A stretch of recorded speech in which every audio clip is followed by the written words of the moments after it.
Assalamualaikum warahmatullahi wabarakatuh. Perkenalkan, nama saya Anis Nurul Habibah. Saya dari kelas A6. Di video saya kali ini, saya bertujuan menggugurkan kewajiban saya untuk pengerjaan tugas UTS Pendidikan Anak Disabilitas Rungu dan Wicara yang diapu oleh Bunda Tati SPD MPD. Untuk Bunda Tati, mohon izin untuk menyampaikan materi saya. Di video yang pertama ini, saya akan menyampaikan tentang pengertian anak tunarungu. Kata tunarungu terdiri dari dua kata, yaitu tuna dan rungu, yang artinya tuna berarti kurang, sedangkan rungu adalah pendengaran. Jadi, tunarungu dapat diartikan kurangnya pendengaran.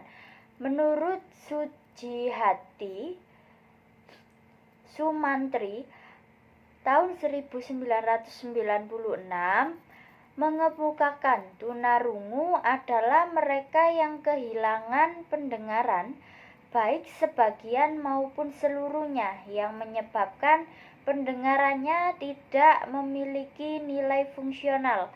Tunarungu juga dimaksud dengan keadaan kehilangan pendengaran, meliputi seluruh gradasi atau tingkat baik ringan, sedang, berat, dan sangat berat, yang akan mengakibatkan pada gangguan komunikasi dan bahasa. Keadaan ini walaupun telah diberikan alat bantu dengar, tetap memerlukan pelayanan pendidikan khusus. Sedangkan menurut Permanarian Somat dan Tati Herawati tahun 1996 mengartikan anak tunarungu adalah seseorang yang mengalami kekurangan atau kehilangan pendengaran, baik sebagian atau seluruhnya, yang diakibatkan karena tidak berfungsinya sebagian atau seluruh alat pendengaran, sehingga ia tidak dapat menggunakan sebagian atau seluruh pendengarannya dalam kehidupan sehari-hari, yang membawa dampak dalam kehidupan secara kompleks. Dari beberapa pendapat di atas, dapat disimpulkan bahwa anak tunarungu adalah anak yang kehilangan sebagian atau seluruh pendengarannya, yang mengakibatkan hambatan dalam berkomunikasi dan berbahasa dalam kehidupan sehari-hari, sehingga memerlukan pendidikan khusus. Yang kedua adalah faktor penyebab terjadinya anak tunarungu wicara. Sebab-sebab kelainan pendengaran dan ketunarunguan dapat terjadi sebelum anak dilahirkan atau sesudah anak dilahirkan.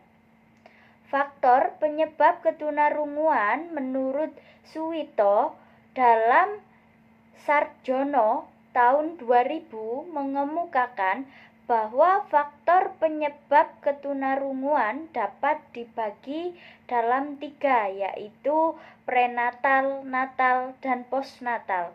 Yang pertama adalah faktor sebelum anak lahir atau prenatal. Penyebab kelainan pendengaran sebelum dilahirkan antara lain karena keturunan.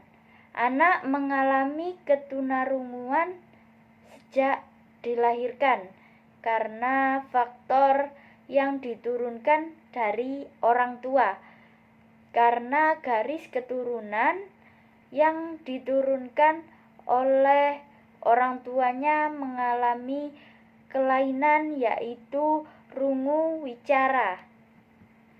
Yang kedua, karena penyakit.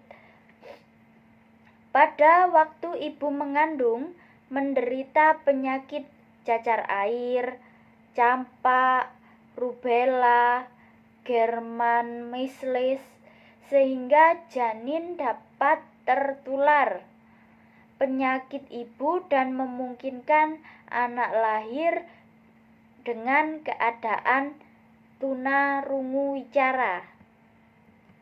Yang berikutnya adalah karena keracunan atau infeksi. Biasanya terjadi karena keracunan darah. Sewaktu mengandung, ibu mengalami keracunan darah sehingga akan mengakibatkan rusaknya plasenta yang berpengaruh pada kesehatan janin.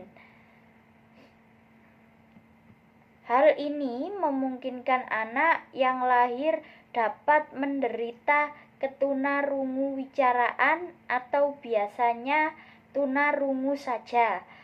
Penggunaan pil kina dalam jumlah besar. Ada kalanya seorang yang ingin menggugurkan kandungannya mengkonsumsi pil kina dalam jumlah besar. Apabila janin tidak gugur, maka akan mengakibatkan kecacatan pada janin yang dikandungnya. Salah satunya adalah ketunarunguan atau ketunarungu wicaraan. Yang berikutnya adalah kelahiran prematur. Bayi yang lahir prematur, kondisi fisiknya sangat lemah sehingga bayi mudah terserang penyakit. Apabila penyakit yang diderita menyerang organ-organ pendengaran, maka anak akan mengalami kerusakan pada organ pendengarannya berupa ketunarunguan. Yang berikutnya adalah kekurangan oksigen atau anoksia. Kekurangan oksigen dapat merusak brainstem dan bansal ganglia yang dapat mengakibatkan bayi yang terlahir menderita ketunarunguan. Anak mengalami kelainan organ pendengaran sejak lahir. Ada kemungkinan anak yang lahir kehilangan organ pendengarannya, misalnya tidak mempunyai daun telinga atau tidak mempunyai liang telinga yang sempit atau gendang telinga terlalu tebal. Atau kelainan ini dapat berakibat anak menjadi tunarungu. Yang kedua adalah faktor-faktor yang disebabkan saat lahir atau natal. Yang pertama, karena faktor resus. Faktor resus itu manusia selain mempunyai golongan darah A, AB, B, dan O, juga mempunyai jenis RH positif dan negatif. Ketidakcocokan RH ibu dan anak yang dikandung mengakibatkan sel-sel darah merah membentuk antibodi yang justru menyerang sel darah merah anak sehingga anak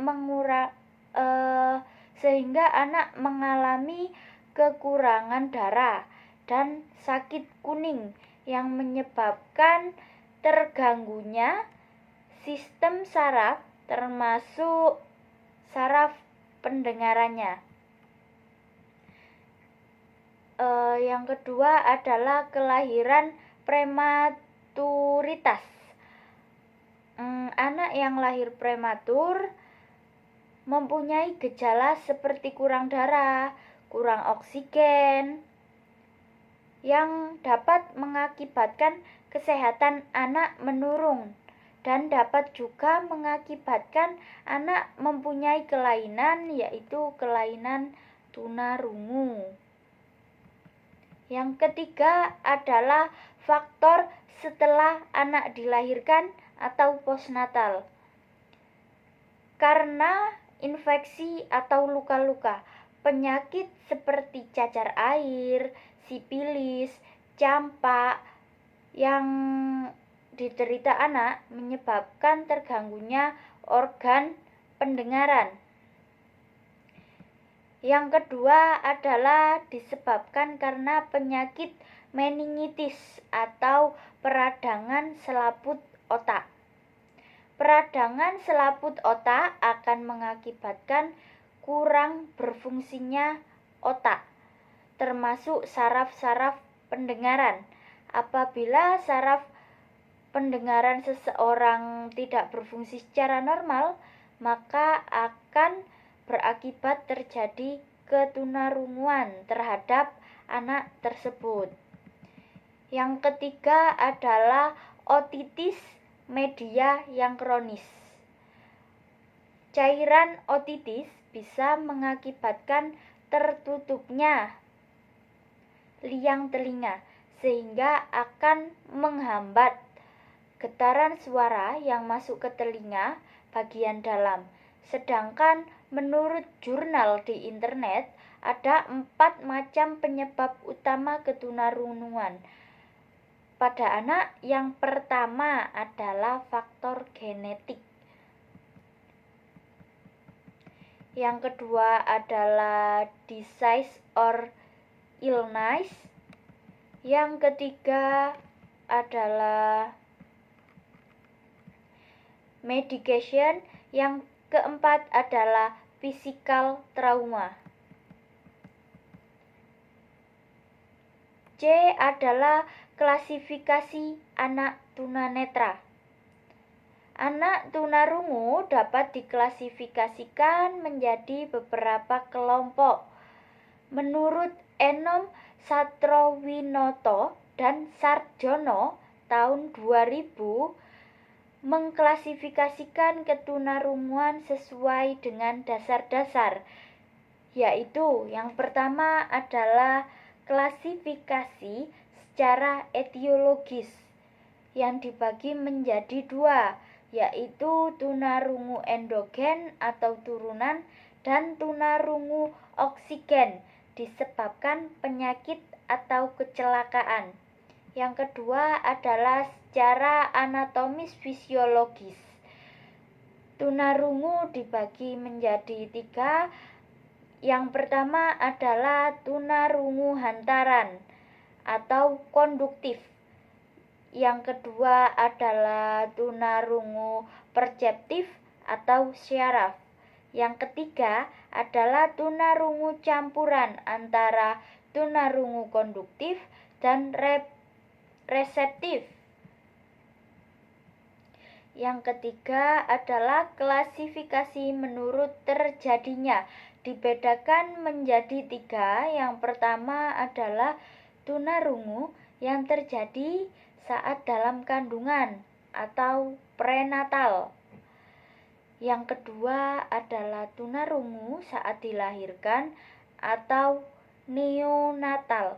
Yang ketiga adalah tunarungu yang terjadi setelah lahir atau postnatal.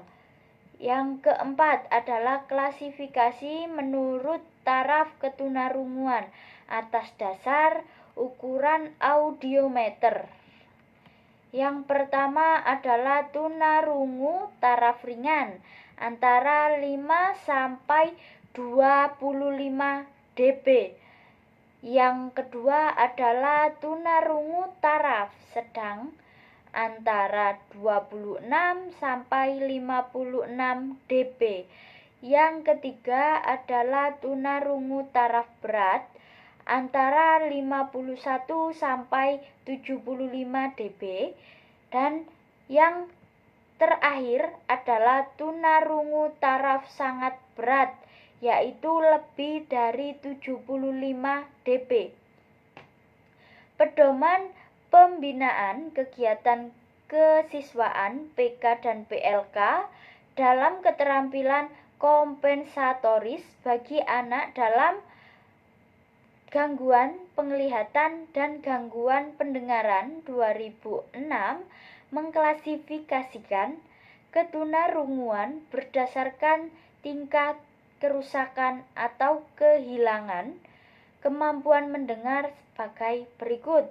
Yang pertama adalah sangat ringan, yaitu 27 sampai 40 dB.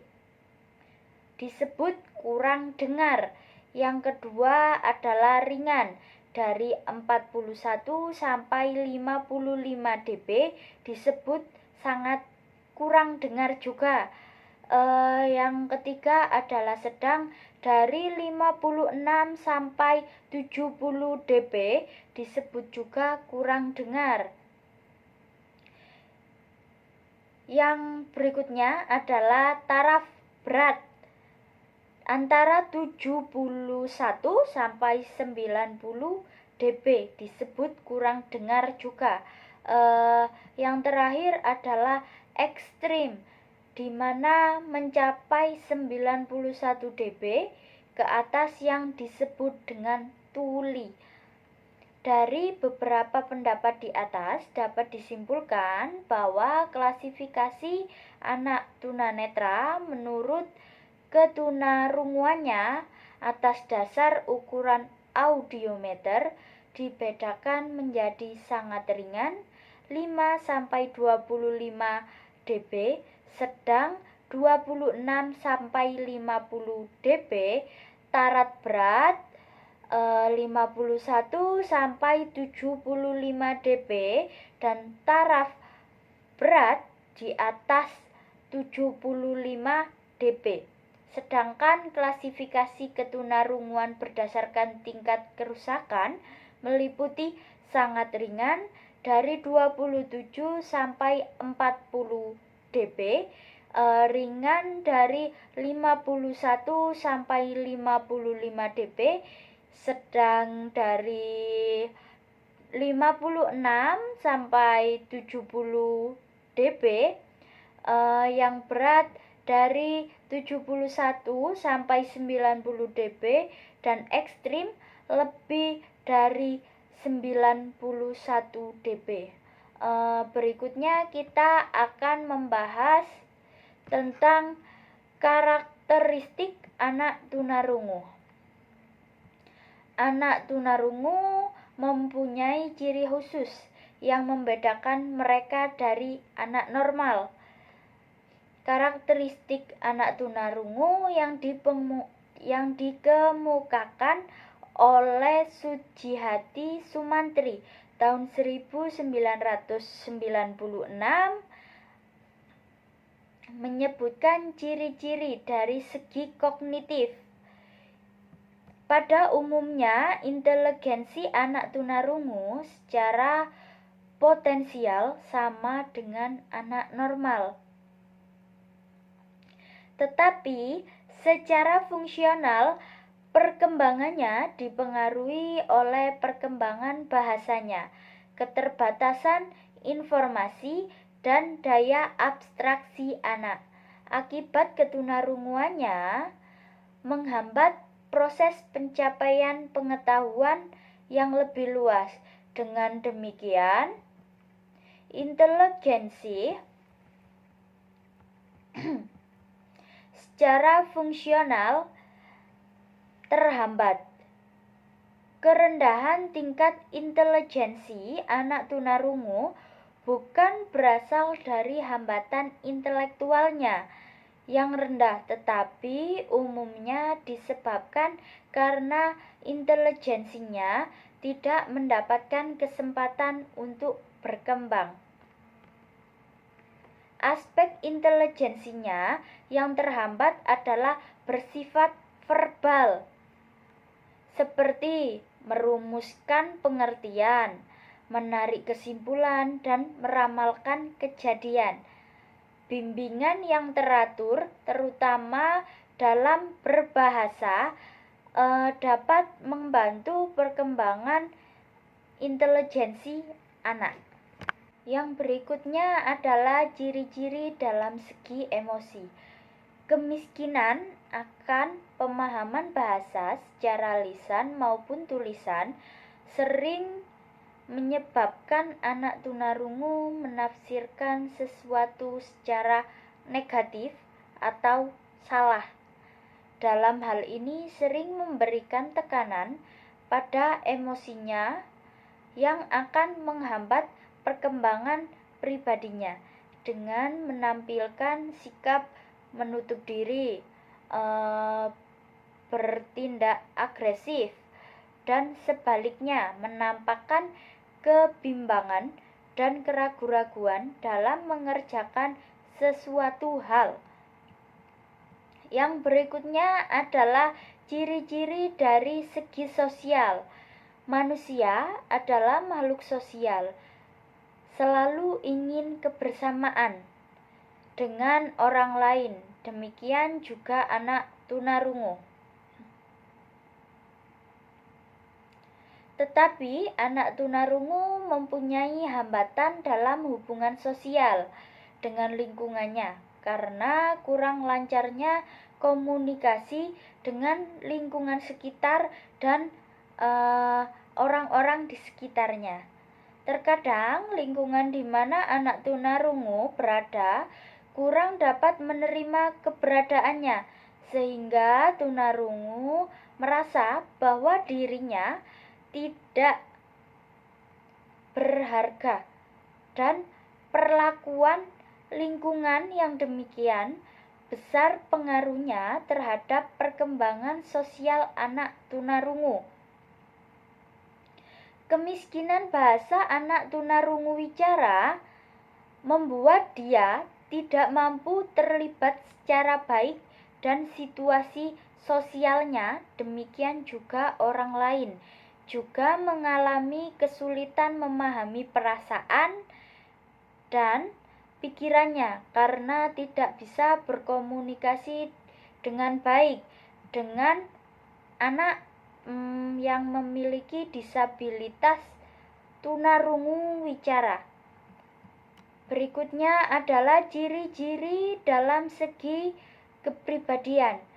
Kepribadian pada dasarnya merupakan keseluruhan sifat dan sikap pada seseorang yang menentukan cara-caranya yang unik dalam menyesuaikan dirinya dengan lingkungan sekitar.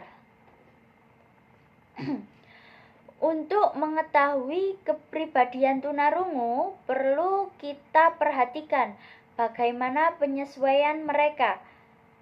Perkembangan kepribadian terjadi dalam pergaulan atau perluasan pengalaman pada umumnya dan diarahkan pada faktor anak itu sendiri.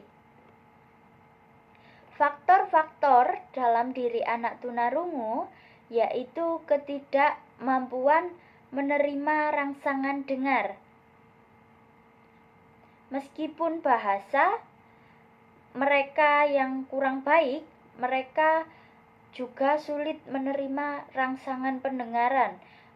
Mereka kemiskinan bahasa, sehingga saat kita mengajak mereka ngobrol, mereka salah pemahaman dengan pembicaraan yang kita arahkan. Tidak tepatnya emosi dan keterbatasan intelijensi dihubungan dengan sikap lingkungan terhadapnya, maka perkembangan kepribadian tunarungu akan terhambat. Berikutnya adalah pengaruh pendengaran pada perkembangan bahasa. Perkembangan bahasa dan bicara sangat dipengaruhi oleh ketajaman pendengaran. Akibat terbatasnya ketajaman pendengaran, anak tunarungu tidak dapat mendengar dengan baik. Dengan demikian, anak tunarungu tidak terjadi proses peniruan suara setelah masa meraban. Proses peniruannya hanya terbatas pada peniruan visual saja. Selanjutnya, dalam perkembangan bahasa, anak tunarungu memerlukan bimbingan yang intensif sesuai dengan kemampuan dan taraf ketunarunguannya. Bahasa merupakan alat komunikasi yang dipergunakan manusia dalam hubungannya dengan sesama maupun dengan lingkungan sekitar di mana tempat kita tinggal. Masyarakat yang mempunyai kesamaan bahasa akan lebih mudah dalam berkomunikasi dan bertukar pikiran mengenai segala sesuatu yang dialami secara konkret maupun abstrak. Bahasa mempunyai fungsi dan peran pokok sebagai media komunikasi. Dalam fungsinya dapat pula dibedakan berbagai peran bahasa, antara lain bahasa sebagai wahana untuk mengadakan kontrak atau hubungan dengan seseorang. Yang kedua, untuk mengungkapkan perasaan, kebutuhan, dan keinginan yang kita alami. Yang ketiga adalah untuk mengatur dan menguasai tingkah laku seseorang. Berikutnya adalah untuk pemberian informasi dan untuk memperoleh pengetahuan. Dengan demikian, bila seseorang mempunyai kemampuan bahasa, mereka akan memiliki sarana untuk mengembangkan sosial, emosional, maupun intelektualnya. Mereka akan mampu mengungkapkan perasaan, keinginan terhadap sesama untuk memperoleh pengetahuan dan saling bertukar pikiran. Perkembangan kemampuan bahasa dan komunikasi anak tunarungu, terutama yang tergolong tuli, tentu tidak mungkin sampai pada penguasaan bahasa melalui pendengarannya, melainkan harus melalui penglihatannya dan memanfaatkan sisa pendengaran yang tersisa. Oleh sebab itu, komunikasi bagi anak tunarungu mempergunakan segala aspek yang ada pada diri anak tunarungu. Adapun berbagai media komunikasi yang dapat digunakan sebagai berikut. Yang pertama adalah bagi anak tunarungu yang mampu bicara, menggunakan bicara sebagai media dan membaca ujaran sebagai sarana penerimaan dari pihak anak tunarungu. Yang kedua adalah menggunakan media tulisan atau membaca sebagai alat komunikasi kita dengan dia yang mengalami ketunarunguan. Yang ketiga adalah menggunakan isyarat sebagai media. Kita bisa berinteraksi dengan dia dengan cara menggunakan bahasa isyarat. Apabila dia menguasai bahasa isyarat, kita juga dapat lebih mudah mengetahui apa kemauannya, apa yang ingin dipelajarinya, sehingga kita tidak melakukan suatu kesalahan. Karena anak tunarungu wicara, mereka memang tidak dapat mendengar kita dan tidak dapat mengutarakan apa isi hatinya, namun mereka juga memiliki kemauan yang sama dengan kepribadian kita yang normal. Berikutnya adalah model penanganan pembelajaran anak tunarungu. Para pendidik di Amerika Serikat setuju bahwa belajar, membaca, dan menulis bagi anak tunarungu sangat menguntungkan. Walaupun begitu, mereka mempunyai pendidikan yang kuat tentang perbedaan pengajaran bahasa dan metode komunikasi yang seharusnya dipakai. Kelompok tertentu menekankan komunikasi melalui bicara dan membaca ujaran. Metode ini dinamai dengan metode oral. Kelompok lain menekankan kepada penggunaan isyarat, dinamakan metode manual. Dalam berkomunikasi secara manual, anak tunarungu umumnya menggunakan dua cara bersama-sama, yaitu menyatakan beberapa kata melalui bahasa isyarat dan ejaan jari. Pendidikan inklusif memberikan harapan bagi kelompok difabel untuk mendapatkan pendidikan yang sama dengan warga negara lain yang normal. Dengan pendidikan tersebut, diharapkan mereka mendapatkan kesempatan yang sama dalam memperoleh pekerjaan demi kesejahteraan mereka dan kelangsungan hidup mereka dan keluarganya. Pendidikan inklusif merupakan cita-cita dan harapan tertinggi dari proses pembelajaran yang diselenggarakan oleh sebuah perguruan tinggi. Hal ini sesuai dengan amanah dari UUD 1945 Pasal 31 ayat 1 bahwa setiap warga negara berhak melakukan dan mendapatkan apapun dengan sama tanpa membeda-bedakan. Asal mula pembelajaran anak tunarungu. Penyandang tunarungu tidak dapat mendengarkan bunyi layaknya anak normal.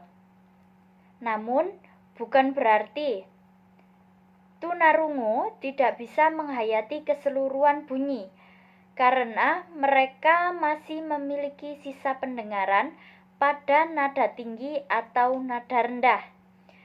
Bagi anak tunarungu yang tidak bisa mendengarkan sama sekali atau hanya bisa mendengarkan sedikit suara, bunyi dihayati lewat vibrasi. Pembelajaran bagi anak tunarungu perlu dilakukan karena tunarungu kesulitan dalam berbicara dan memiliki keterbatasan kosakata. Kehidupan anak tunarungu tidak sama dengan kehidupan anak normal, apalagi dalam interaksi sehari-hari. Terdapat kendala yang dialami para tunarungu seperti gangguan motorik yang terkait erat dengan keseimbangan dan koordinasi gerak tubuh. Anak tunarungu juga mengalami gangguan pada perkembangan kognitif yang diakibatkan keterlambatan kemampuan bahasa, gangguan perkembangan emosi dan sosial karena tidak bisa mendengar bunyi di sekitarnya. Tunarungu seringkali menghadapi hal yang terjadi tiba-tiba, sehingga perkembangan sosial dan emosi anak tunarungu dapat digambarkan. Sekian presentasi yang dapat saya sampaikan. Di kesempatan ini saya mohon undur diri dan mohon maaf untuk salah kata dan penyampaian saya. Mohon koreksi untuk Bunda Tati dan teman-teman apabila ada kesalahan atas materi yang saya bahas di kesempatan ini. Sekian, wassalamualaikum warahmatullahi wabarakatuh.